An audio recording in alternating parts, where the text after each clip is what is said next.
My name is Ava Morgan. I'm 29 years old, and this is how I took revenge on the cousins who humiliated me at a wedding. By buying the restaurant where it all happened. Asterisk, it started with a smile. I walked into the wedding reception with my head held high, wearing my favorite emerald green dress, the one that always made me feel beautiful. My heels clicked against the polished marble floor as I scanned the grand ballroom, heart pounding with anticipation. This was supposed to be a night of celebration, of family. I hadn't seen many of them in years, but I had RSVP'd on time, brought a gift, and even arrived early to help if they needed anything. Asterisk, but as I walked toward the hostess stand, something felt off. I looked at the seating chart displayed near the entrance, carefully written in elegant gold calligraphy. My eyes searched the rows and searched. And kept searching. Asterisk, my name wasn't there. Asterisk, confused, I thought maybe it had been misspelled. Or maybe I was listed under a different table, so I asked. The hostess, flustered, glanced down at a smaller sheet clipped to the side. Overflow, she said quietly, almost apologetically. Overflow, that was the word they used for me. Asterisk, the main table long. White linen draped, covered in roses and sparkling crystal was reserved for a close family. My cousins filled it, laughing and clinking glasses, dressed to impress. When I approached, still trying to understand, one of them raised an eyebrow and asked, "Oh, you're here." And another, Danielle, always the loud one, didn't even try to whisper. Asterisk, she should be lucky she's even here. Asterisk, I stood there for a second, unsure if I should laugh or cry. Everyone else was already seated, the music playing, people sipping champagne, oblivious. I was the only one standing, the only one unwelcome. Asterisk, I was seated next to people I didn't know, near the kitchen doors. Every time the server passed, it felt like a reminder. Like I wasn't supposed to be seen. Like I didn't matter, asterisk, and in that moment, as laughter echoed from the family table, and I forced a smile through my clenched teeth, I realized something, asterisk, they still saw me as less. As the girl who didn't grow up with money. As the cousin from the other side of the family. As the one who didn't quite fit in, asterisk, and that night. They made sure I felt it. But they didn't know me, not really, asterisk, because while they were busy looking down on me, I was already building something they couldn't imagine. Asterisk, and one day, they'd regret seating me at the overflow table, because I wouldn't just get even. I'd buy the whole damn place. Asterisk. I wasn't born with much, but I was born with grit. Asterisk, when I was 12, my father died of a sudden heart attack. One day he was packing my lunch and walking me to school, the next he was gone, just like that. My mom, who had been a part-time receptionist, took on 2 jobs almost overnight. She worked days at a dental clinic and cleaned offices at night. She hardly slept, barely ate, and never once complained. She told me, "We may not have a lot, Ava, but we have each other. And that's everything." Asterisk, but love didn't pay rent. And it definitely didn't buy social status. Asterisk, our side of the family was always the one on the outskirts, not in lineage, but in lifestyle. My mom was my dad's second cousin, and while his sister, my Aunt Lorraine, married into money, we lived in a small duplex across town. We were the ones who brought homemade casseroles to potlucks instead of catered trays. The ones who showed up in thrifted dresses while my cousins wore matching outfits from Nordstrom.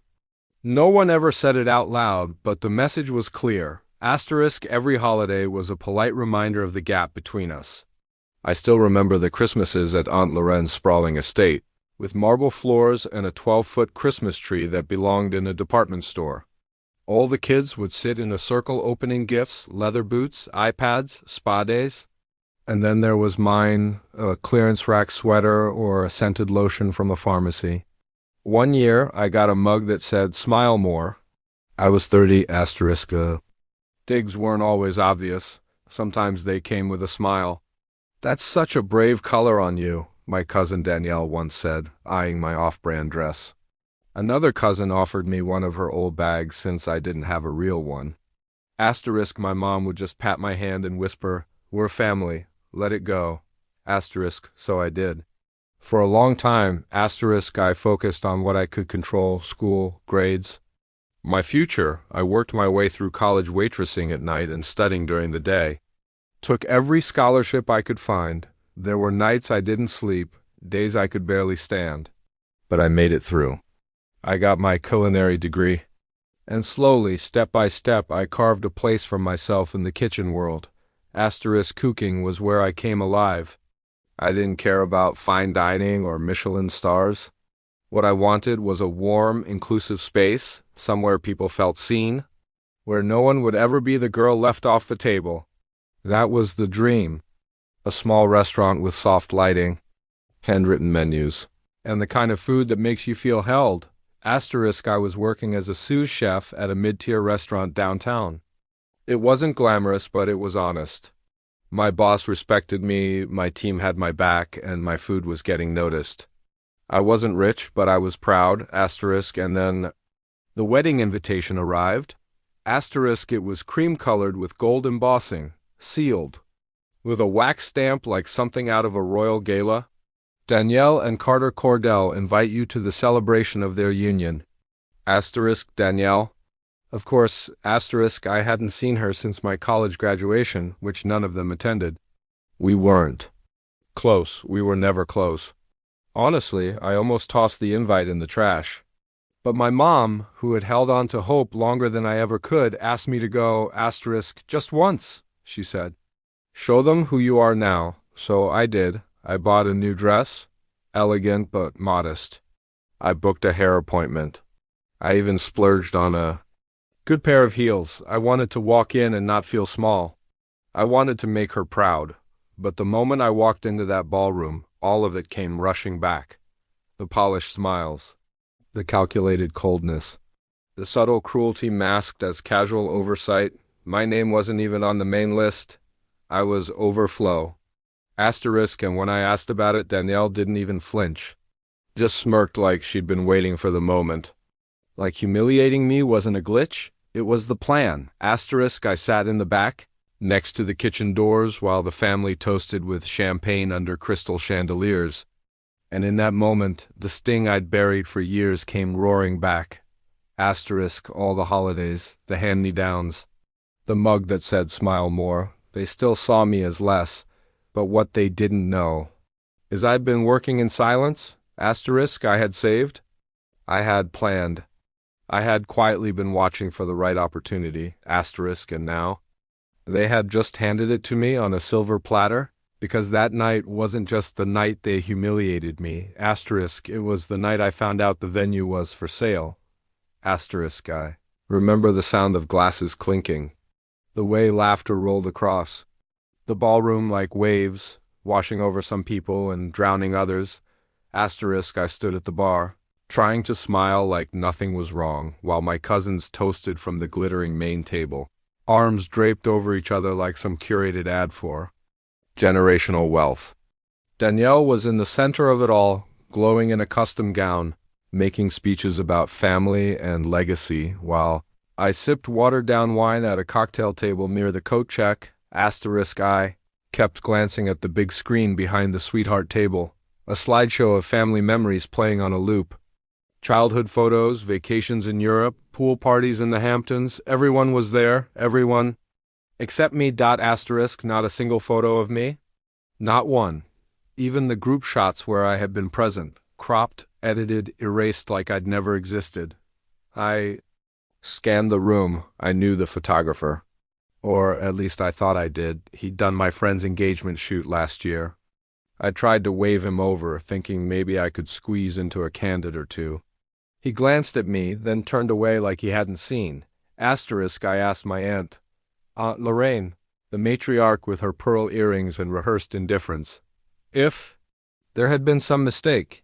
She didn't even flinch. We only had so many seats, she said, taking a sip of her champagne. Hope you understand. Hope you understand, like this was normal. Like I should just accept it. Again, asterisk, I excused myself before I lost it in front of them. Made it all the way to the valet stand before the tears hit. I got in my car, shut the door, and just broke. I sat there in the driver's seat, dress wrinkled, mascara smudged, Arms wrapped around myself as the music from inside echoed faintly through the parking lot. Asterisk, it wasn't just the wedding. It was everything before it, every cheap gift, every whispered joke, every backhanded compliment, every holiday where I felt like a visitor in my own bloodline. Asterisk, I had worked so hard to outrun that feeling, to rise above it. I thought time, success, effort. They would change the way they saw me. But they didn't see me at all. I was still the girl in the corner. The afterthought. The overflow, asterisk, and sitting there, staring at my reflection in the rearview mirror, something shifted. Asterisk, I wasn't going to cry my way through another insult. I wasn't going to let them define my worth. Asterisk, not anymore. Asterisk, I pulled out my phone and opened the event site. The wedding vendor listing. I scrolled until I found it. Asterisk, the Caraway, events, dining, legacy. Asterisk, legacy, huh? Asterisk, I clicked the link. It led to a page showing off the ballroom in all its curated splendor. And right there, at the bottom of the page, was a quiet little button that said, asterisk, inquire about hosting or purchasing. I stared at it for a long time, and then I clicked. I couldn't stop thinking about it. Asterisk, the velvet chairs, the wine glass chandeliers, the way the light hit the marble floor just right at golden hour. The Caraway had looked like something out of a movie, an illusion of warmth masking a chill that never quite left the room. Asterisk, but that's not what haunted me. Asterisk, it was how I felt walking through those double doors, unseen, uninvited, an afterthought in a place built for the elite, where appearances mattered more than people. Asterisk, I found the venue's real name, the Vine and Oak, a high-end restaurant with a built-in event space, popular for weddings and private parties. The branding was sleek, the website crisp, and the Yelp reviews glowing. But that was only half the picture. I started digging. A few late nights with a friend who worked in food media, some quiet phone calls, and a little old-fashioned LinkedIn sleuthing. And I found what I was looking for. The Vine and Oak was bleeding money. They had gone through 2 managers in 1 year. The executive chef had quit after a pay dispute. Their rent had quietly increased, and bookings had started to slow post-pandemic. The facade was intact, but the back end, crumbling. It was exactly the kind of opportunity I never thought I'd be able to afford.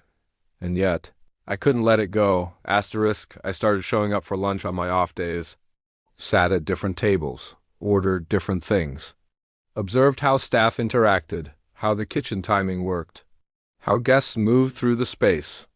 I struck up conversations with the waitstaff, made small talk with the bar manager, complimented the plating. Asterisk, eventually, I caught the assistant GM alone and asked if the rumors were true, that the place might be changing hands. Asterisk, she didn't say much, just shrugged. Asterisk, it's on the market, quietly, she said.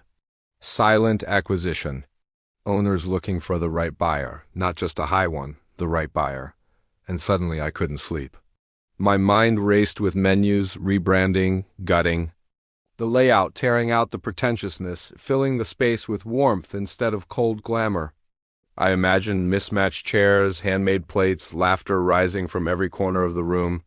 A new name, a new mission, a place where no one was ever overflow. But it wasn't just a dream. It was a gamble. Asterisk, I had savings, not much, just enough to scrape together a down payment if I pulled every favor, called every contact, maybe even sold my car. Asterisk, I reached out to Thomas Leary, an older investor I'd met while working at Midtown Hearth. He'd taken an interest in me back then, told me to call if I ever wanted to open something of my own. Asterisk, we met at a small cafe in the West End. Asterisk, I laid everything out, my research. The vision, the numbers, the plan to turn it into a modern, soulful bistro, farm to table, but approachable. Special enough for an anniversary, but warm enough for a Tuesday night. Asterisk, he listened quietly, eyes scanning every page of my pitch deck. Asterisk, when I finished, he leaned back and asked the question I had dreaded and expected in equal measure. Asterisk, is this about business or revenge? I looked him straight in the eye. It's about making sure no girl ever feels like I did that night. He nodded slowly. That, he said, is something I can get behind. Asterisk, he offered to match my investment 60/40ths if I agreed to a 5-year co-ownership clause. It was tight, risky, and more responsibility than I had ever held in my life. But I said yes. When I told my mom, she looked at me like I'd lost my mind. Asterisk. Ava? Are you sure? She asked, folding a dish towel in her lap. You've worked so hard to get peace, to build something real. Don't throw that away chasing ghosts. Asterisk, I knew what she meant. She'd spent a lifetime telling herself to let it go. That family mattered more than pride. That humility was a strength, but I wasn't 12 anymore. I wasn't going to swallow another insult wrapped in politeness. I was going to build something better. My best friend. Lena gave it to me straight. Asterisk, don't burn your peace for a plate of payback, she said. You're not them, you're you. Asterisk, but I couldn't stop. The pain had become something else now. Not rage, not bitterness fuel. Asterisk, I remembered sitting in the back of that wedding reception, staring at a room built to exclude. And I thought, what if I could flip it? Asterisk, what if I could take the very space they used to humiliate me and turn it into something good? Asterisk, what if revenge didn't have to be cruel? Asterisk, what if it could be creative? Asterisk, I signed the deal on a Thursday morning. It was raining. There was no dramatic music. No triumphant explosion. Just me, a pen, and a contract that would change everything. The vine and oak was mine, and this time, my name was the first one on the list. 6 months later, I stood inside the Vine and Oak, my restaurant, watching the afternoon sun pour in through the new front windows. The chandeliers were gone, replaced by hand-blown pendant lights from a local artist. The marble floors had been softened with reclaimed wood, and the sterile white tablecloths were replaced with bare oak tables, each one slightly imperfect, slightly human. The soul of the place had changed. I had gutted every inch of the cold luxury and filled it with warmth. We launched community dinners every Thursday. Come as you are, nights with sliding scale pricing. We hired staff from all backgrounds. Gave paid internships to culinary students who couldn't afford the big-name schools. Asterisk, the food wasn't pretentious, it was personal. A dish inspired by my mom's Sunday stew. A bread recipe from my sous chef's grandmother. A rotating dessert menu designed by our pastry interns. Asterisk, the slogan on the menu said it all. Everyone belongs at the table. Asterisk, and for the first time in my life, I believed it. Asterisk, one rainy morning, while going over bookings with my event coordinator, I noticed a familiar name, Danielle Cordell, another wedding. Same cousin, same arrogance, same venue. Apparently, old habits die hard. Asterisk, my event coordinator rattled off the details like any other client. Private dinner followed by a reception for 120 guests. Fancy but not over the top. Danielle had used a wedding planner this time, and no one knew I owned the place. The business name remained the same, and I had purposefully kept my ownership discreet listed under a holding company. To them, it was still the Vine and Oak, still classy enough to impress, but neutral enough not to raise questions. I said nothing, but I made sure I handled it personally. Asterisk, I reviewed every menu choice, checked every seating chart. The wedding planner was efficient but distant, clearly doing most of the heavy lifting while Danielle sent demands through email. Asterisk, when the final guest list came in, I paused. There they were, the same cousins who'd smirked at me, laughed at, and me looked straight through me like I didn't belong. Asterisk, this time, they were seated at table 9, overflow, near the kitchen doors. Asterisk, the main table. Asterisk, it was reserved for community organizers. My headline cook, one of the dishwashers who just gotten his U.S. citizenship, and Lena, my best friend, in a sharp black dress and hoop earrings representing the family I chose. Asterisk, I didn't go to the wedding. I didn't need to. Asterisk, I let the silence speak for me. Asterisk, I watched from the security feed in my office, an old habit I used to manage, pacing during busy nights. Asterisk, the reception began like clockwork. The guests arrived, champagne was poured, and one by one the cousins made their way to the seating chart and paused. I watched Danielle's face twist in confusion. Then offense, then doubt. Asterisk, one cousin leaned in to whisper something. Another pulled out their phone, clearly trying to text someone. The planner looked flustered, but the staff? The staff followed protocol. Because this time I made the rules, asterisk, there were no raised voices. No confrontation, just quiet realization, and their faces?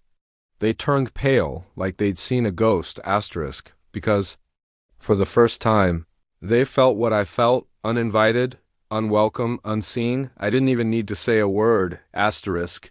The room knew, asterisk, later that night. My floor manager knocked on my office door, asterisk. They left early, he said. Didn't even stay for dessert, asterisk, I just nodded. Closed the feed? Finished reviewing the next day's prep schedule, asterisk, I didn't feel triumphant. I felt steady, because this wasn't just about revenge. It was about reclamation. Asterisk, they had tried to erase me from the table, so I built my own. And when they came knocking again, unaware, ungrateful, unchanged, I didn't slam the door, asterisk, I simply showed them the cost of exclusion, asterisk, no screaming. No scenes, just a seating chart, a gentle reminder, the girl they left behind now owns the room. I never confronted them, not once. I didn't send a gloating message or post a dramatic reveal. I didn't corner Danielle or demand an apology that would never come. I didn't need to, asterisk, because somewhere along the way, the need to be seen by them faded. Instead, I poured myself into this place. Into my place, asterisk, the vine and oak is unrecognizable now, and not just in decor. There's a rhythm here, a hum of life that fills every corner. On any given night, you'll find a single.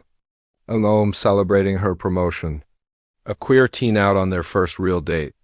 An immigrant family marking their first holiday together in a new country.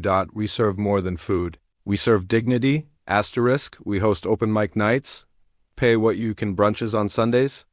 We spotlight young chefs every month, those who wouldn't have gotten a shot at traditional fine dining, and the letters started coming. Emails. Handwritten notes slipped under the door. Messages on Instagram. From girls who never got invited to the main table. From sons and daughters who grew up knowing what it felt like to be the other side of the family. Asterisk. From people who were told they were too much or not enough, or simply didn't belong. They tell me how this space feels like home. They say, asterisk, for once I wasn't invisible. Asterisk, I brought my parents here for dinner, they cried at the table. Asterisk, thank you for creating a place where people like me are seen.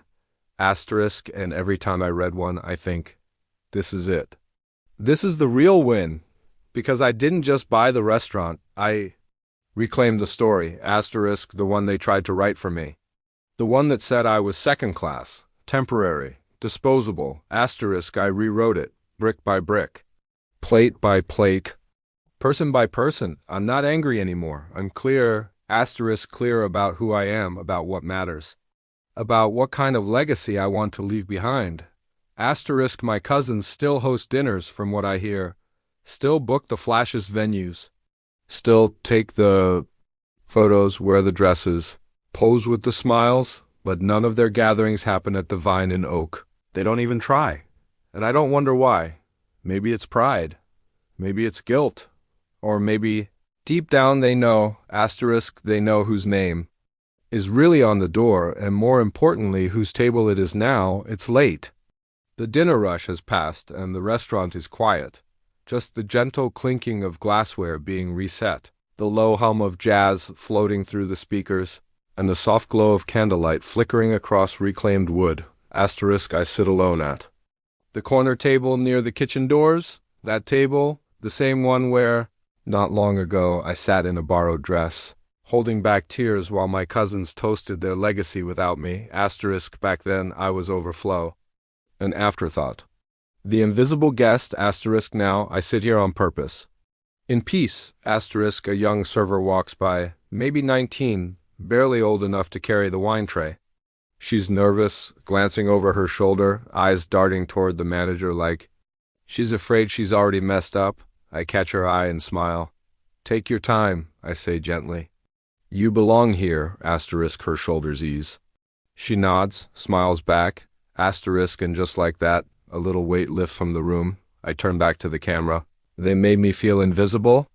That night, I was nothing to them, asterisk, but I turned that silence into something permanent. Asterisk now, every time they drive by this place, they'll remember the girl they didn't let sit at their table, because now, asterisk, I own the building. Black screen, my name is Ava Morgan, and that's how I took my seat back, asterisk.